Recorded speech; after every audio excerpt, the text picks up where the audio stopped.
प्यारे दोस्तों, आप सभी का मैथ ऑफ खावा में हार्दिक स्वागत है। आज हम क्लास 10th संस्कृत का वीवीआई ऑब्जेक्टिव क्वेश्चन लेके आया हूँ, जिसकी संख्या 50 है, जो बिहार बोर्ड एग्ज़ाम 2024 के लिए बहुत ही इम्पोर्टेंट क्वेश्चंस हैं। तो आप यदि टेस्ट देना चाहते हैं तो आप 50 क्वेश्चन का टेस्ट देके हमें कमेंट बॉक्स में बताइए कि हमारा कितना सही होता है, आप कितने जानकार हैं। इसमें ऑप्शन नहीं दिया गया है, बिना ऑप्शन का है। यदि आप अच्छा से तैयारी किए होंगे तब सही जवाब दे पाएंगे, अन्यथा आप नहीं दे पाएंगे। तो चलिए शुरू करते हैं। तो आप अपना कॉपी में सही निशान लगाते जाइएगा, कितना आपका क्वेश्चन सही हुआ और कितना गलत हुआ, और उसका अंदाज लगाकर कमेंट बॉक्स में भेजिएगा, ताकि हमें पता चलेगा कि आप क्या पढ़ते हैं या नहीं पढ़ते हैं। तो चलिए बिना विलंब किए हम वीडियो को शुरू करते हैं। तो देखिए, हमारा पहला क्वेश्चन है कि पटना का इतिहास कितना पुराना है। पाटलिपुत्र वैभव से ये क्वेश्चन पूछा गया है कि पटना का इतिहास कितना पुराना है। तो इसका सही जवाब होगा 2500 वर्ष। 2500 वर्ष पुराना है पटना का इतिहास। अब आप यदि आपको भी यानी दिमाग में घुसा होगा कि 2500 ही आंसर है, यदि आप सोचे होंगे 2500 तो आप सही निशान लगाइए, अन्यथा आप गलत निशान लगाइए और सही निशान का आप अंत में गिनती कीजिएगा कि 50 में कितना सही होता है। अब देखिए, क्वेश्चन नंबर 2 है, यूनान का राजदूत कौन था। यूनान का राजदूत कौन था, इसका सही जवाब होगा मेघास्थनीज। कुट्टिनिमत काव्य के कवि कौन हैं, इसका सही जवाब होगा दामोदर गुप्त। नंबर 4 है, राजशेखर की रचना कौन सी है। राजशेखर की रचना कौन सी है, तो इसका सही जवाब होगा काव्य मीमांसा। ये सब जो है चारों क्वेश्चन जो है पाटलिपुत्र वैभव से ही लिया गया है। अब है नंबर 5, वागदान किस संस्कार में होता है। ये विवाह संस्कार में होता है। वागदान किस संस्कार में होता है, इसका सही जवाब होगा विवाह संस्कार। कौमुदी महोत्सव किस ऋतु में मनाया जाता है। छठा क्वेश्चन है, कौमुदी महोत्सव किस ऋतु में मनाया जाता है, इसका सही जवाब होगा शरत। शरत ऋतु, शरद नहीं शरत ऋतु, अब लिखिएगा शरद ऋतु। क्वेश्चन नंबर 7 है, स्वामी दयानंद ने किस संस्था की स्थापना की, इसका सही जवाब होगा आर्य समाज।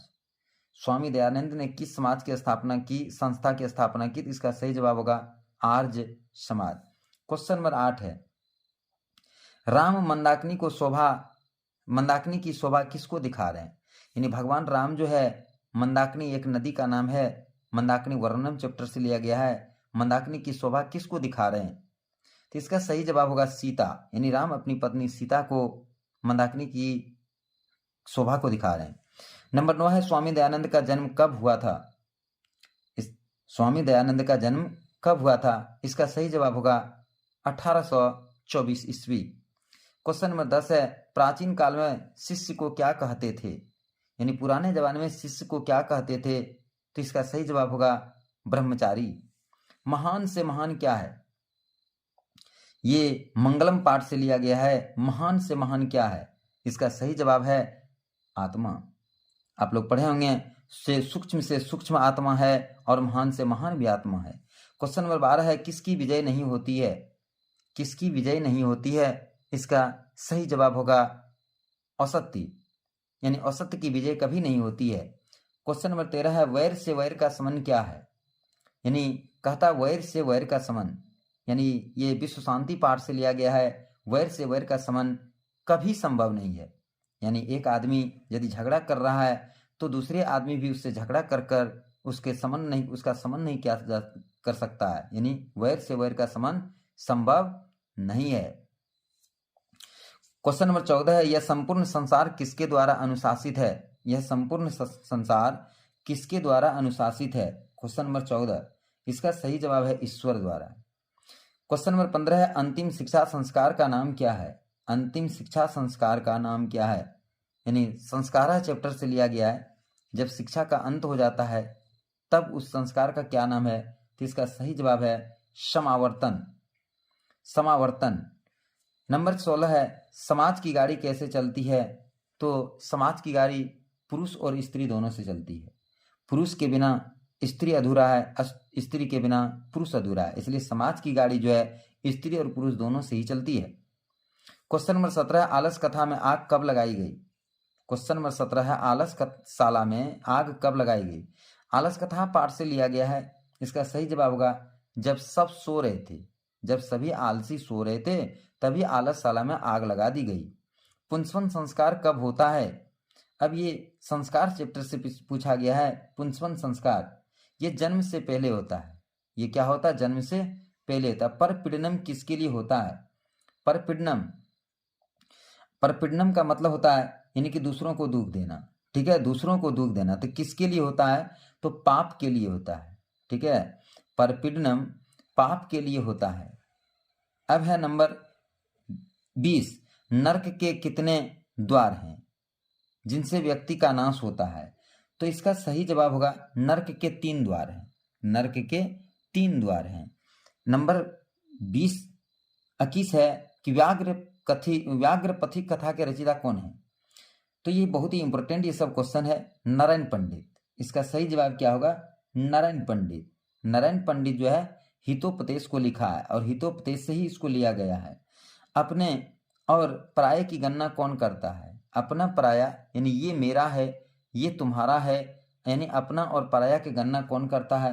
तो ये संकुचित हृदय वाला करता है। जिसका हृदय संकुचित रहता है, छोटा रहता है, वही जो अपना और पराया का गणना करता है। तो इसका सही जवाब क्या होगा? संकुचित हृदय वाला। देखिए अगला क्वेश्चन है 23 नंबर क्वेश्चन है, पाणिपादम। पाणिपादम किस समास का उदाहरण है? इसको देखिए, अब समझिएगा।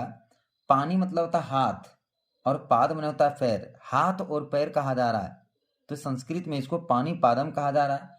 तो हाथ और पैर, तो ये यहाँ पर क्या है? दोनों पद की प्रधानता है, तो इसलिए ये क्या है? द्वंद्व समास है। अब है नंबर 24, पीतम अंबरम यस्य सः का समस्त पद। पीला है जिसका अंबर, इसका हिंदी अर्थ होता है पीला है जिसका अंबर। यस्य स, उसको क्या कहते हैं? तो पीतांबर कहते हैं। क्या कहते हैं? पीतांबर। तो पीतम अंबरम यस्य स पीतांबर। तो इसका क्या होगा? सही जवाब होगा पीतांबर। प्रतिदिनम का विग्रह कथा करने, तो क्या होगा? प्रतिदिनम का विग्रह होता है दिनम दिनम इति। दिनम दिनम इति। अब क्वेश्चन नंबर 26 है, मनः जोड़ रथ की संधि होगी। संधि का नाम नहीं पूछा जा रहा है, यानी ये दोनों को जोड़ने पर मनः जोड़ रथ, इसको जोड़ने के बाद क्या बनेगा? तो क्या बनेगा? मनोरथ। मनः जोड़ रथ तो क्या बनेगा? मनोरथ। नयनम का संधि विच्छेद, इसका संधि विच्छेद करना है। नई जोड़ अयनम, नई जोड़ अयनम तो क्या बनता है? नयनम। अब है क्वेश्चन नंबर 28, अ जोड़ ई। इस तरह के क्वेश्चन जो है बार बार पूछते हैं। अ जोड़ ई से कौन सा वर्ण बनता है, कौन सा अक्षर बनता है, ये पूछा जा रहा है। तो ए बनता है, ए। यदि जोड़ अपि किस संधि का उदाहरण है? यदि जोड़ अपि, यहां पर संधि पूछा गया है। तो यहां पर देखिए, यदि यानी हर्षही और अ का मिलन हो रहा है। दोनों जो है स्वर वर्ण है, इसका भी अंत में जो है स्वर है, इसके भी अंत में शुरुआत में स्वर है।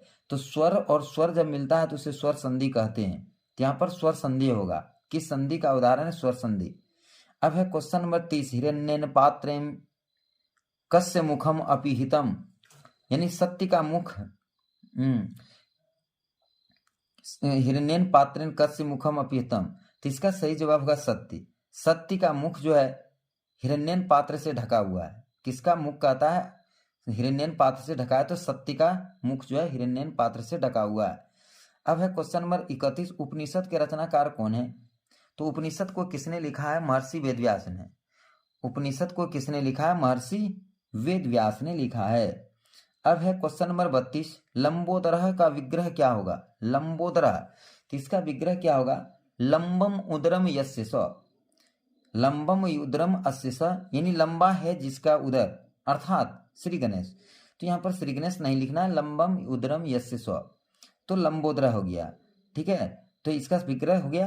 अब है क्वेश्चन नंबर 33, कस्य प्रचारम दयानंद अक्रोध, यानी किसका प्रचार जो है दयानंद ने किया था? तो इसका सही जवाब होगा शुद्ध तत्व ज्ञानस्य। शुद्ध तत्व ज्ञान का प्रचार जो है दयानंद ने किया था। क्वेश्चन नंबर 34 है आलस कथा पाठ कुतः संकलित। कहा जा रहा है कि आलस कथा पाठ कहाँ से लिया गया, संकलित मतलब होता लिया गया, कहाँ से लिया गया है, तो इसका सही जवाब होगा पुरुष परीक्षात। कहाँ से? पुरुष परीक्षा से लिया गया है। क्वेश्चन नंबर 35 है रामायणम ग्रंथस्य रचनाकार कौ अस्ति। यानी रामायण ग्रंथ के रचनाकार कौन हैं? ठीक है, तो इसका सही जवाब क्या होगा? तो रामायण को किसने लिखा है? वाल्मीकि ने लिखा है। किसने लिखा है? वाल्मीकि ने लिखा है। क्वेश्चन नंबर 36 है काल पर्याहत का क्षयम भवति। इसका हिंदी अर्थ है कि समय बीत जाने के बाद किसका क्षय हो जाता है। समय खत्म हो जाने के बाद किसका क्षय हो जाता है? तो इसका सही जवाब होगा शिक्षा। अब है नंबर 37 अशांति मानवता का क्या कर रही है? अशांति मानवता का क्या कर रही है? इसका सही जवाब होगा विनाश कर रही है। अशांति के कारण ही मानव का विनाश हो रहा है। क्वेश्चन नंबर 38 है काम सूत्र के लेखक कौन हैं? तो इसका सही जवाब होगा वात्स्यायन। काम सूत्र को किसने लिखा है? वात्स्यायन ने लिखा है। क्वेश्चन नंबर 39 है कारुणिक के बिना किसकी गति नहीं है? तो कारुणिक के बिना यानी कि करुणा के बिना, दया के बिना किसकी गति नहीं है? तो इसका सही जवाब होगा आलस्यों की गति। आलस्यों की गति। ठीक है, यदि दयालु आदमी नहीं होगा तो आलस्यों का जीना जो है मुश्किल हो जाएगा। क्वेश्चन नंबर 40 है वैरेन वैरस्य समनम असंभव। वैर से वैरनम संभव औसनम, यह किसकी उक्ति है? यानी वैर से वैर का समन संभव नहीं है यानी असंभव है, ये किसकी उक्ति है ये पूछा जा रहा है। तो इसका सही जवाब होगा महात्मा बुद्ध। क्वेश्चन नंबर 41 है कर्ण किसके पक्ष से युद्ध लड़ रहा था? ये महाभारत से लिया गया है। ठीक है, महाभारत क्वेश्चन है कि कर्ण किसके पक्ष से, लेकिन यहाँ पर जो है हमारे संस्कृत बुक में जो है कर्णस्य दानवीरता है।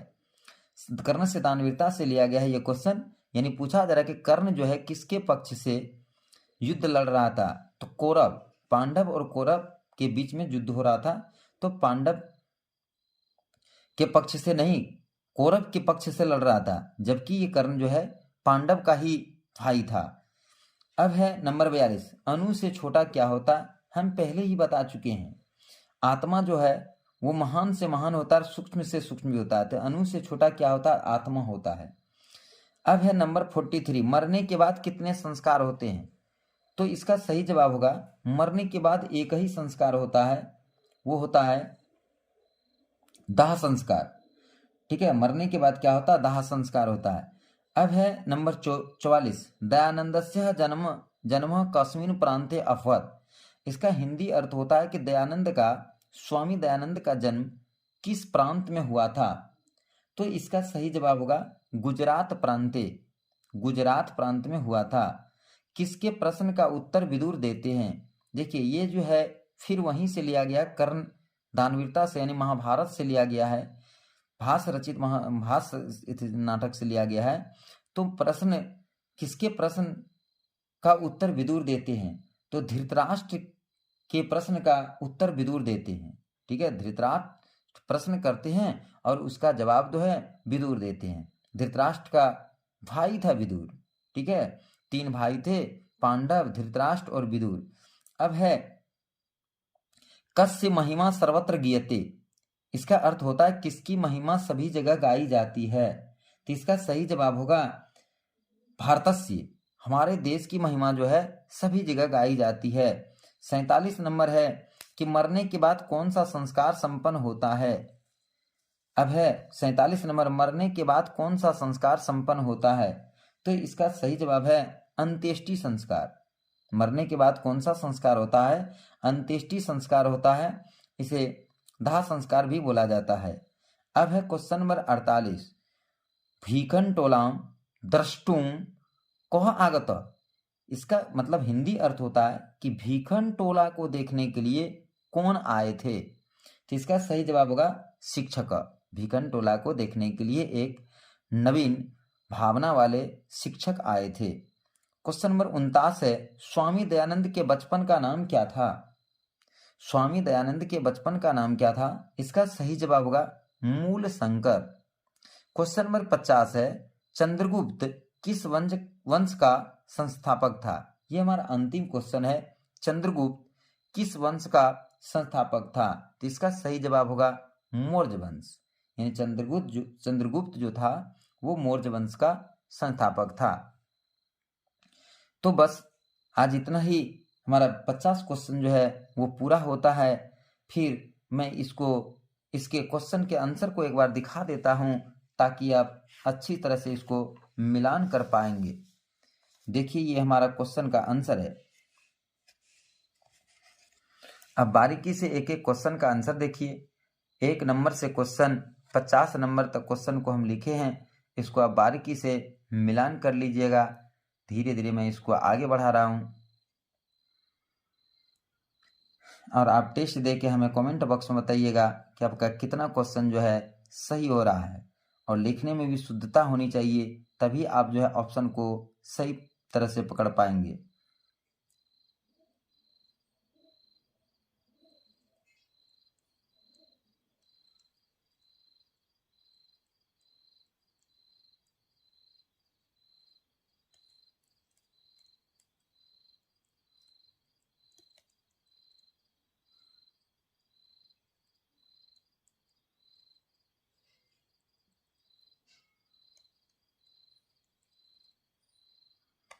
तो इस प्रकार से आप सारे क्वेश्चनों को देख चुके हैं। ठीक है, तो बस आज इतना ही। फिर अगले दिन हम मिलते हैं अगले टॉपिक के साथ अगले वीडियो में।